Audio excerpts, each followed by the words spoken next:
क्या एनडीए का खेमा, प्रशांत किशोर का पूरा मामला, ओवैसी का पूरा मामला, वो सारी चीजें मैनेज करने में सक्षम दिख रही है? अगर सीटों की समस्या सुलझी जाएगी तो हम पत्रकारों के पास काम क्या बचेगा? क्या क्या विश्लेषण करेंगे? वो थोड़े दिन होने दीजिए कि हम लोग चर्चा करें। देखिए, इस बार का बिहार का चुनाव एक नए दौर की शुरुआत की आधार भूमि बनती दिख रही है, जो अभी शायद लोगों को स्पष्ट नहीं हो रहा है। 1990 में बीपी सिंह के विजय के बाद जो 89 में जीते थे और स्टेट चुनाव में, वहां से एक दौर शुरू हुआ था। 2005 में उस दौर का अंत हुआ। 2005 से एक दौर चला 2013 तक। उस समय से जब नीतीश जी फिर भाजपा से अलग हो गए, तो फिर 2015 से लेकर के और एक ऐसा दौर रहा जो बिहार एकदम गड्ढमड्ढ था, अनिश्चितता था। कल क्या होगा, नीतीश जी किधर जाएंगे, बाएं रहेंगे, दाएं रहेंगे।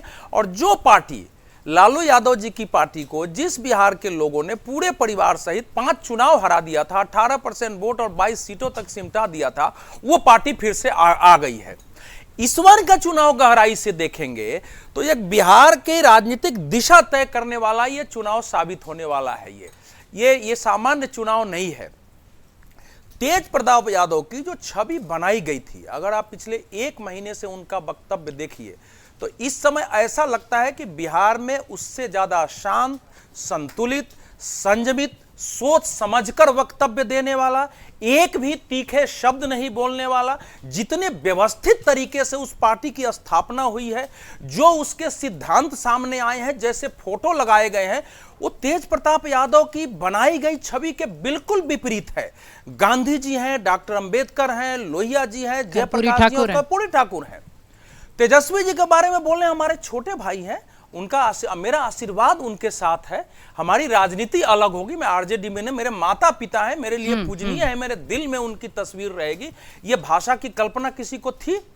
जब विपक्ष के बारे में पूछा तो एक तीखे शब्द नहीं बोलना है। इसका अर्थ यह है कि बहुत व्यवस्थित तरीके से जानकार, समझदार राजनीति के लोग उनकी तैयारी में हैं, और वो तैयारी आने वाले समय में उसका रंग आपको दिखेगा। ये सामान्य घटना नहीं है।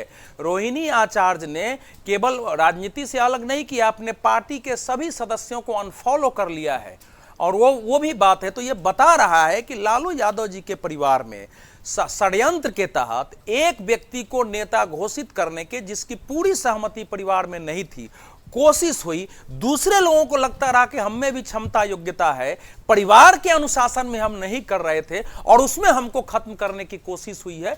तो हो सकता है इस चुनाव में कुछ चीजें निकल के आपको आए और उसका असर चुनाव में दिखे। सेकंड, जो प्रशांत किशोर जी की पार्टी है, जो बिहार से जुड़े हुए जमीन के मुद्दे उन्होंने उठाए हैं, जगह जगह जाके, वो लोगों के दिमाग में है, नेताओं से प्रश्न हो रहे हैं। और इधर जिस ढंग से दोनों पक्षों के नेताओं पर उन्होंने भ्रष्टाचार के आरोप लगाए हैं, और उस पर जिले जिले में चर्चा हो रही है।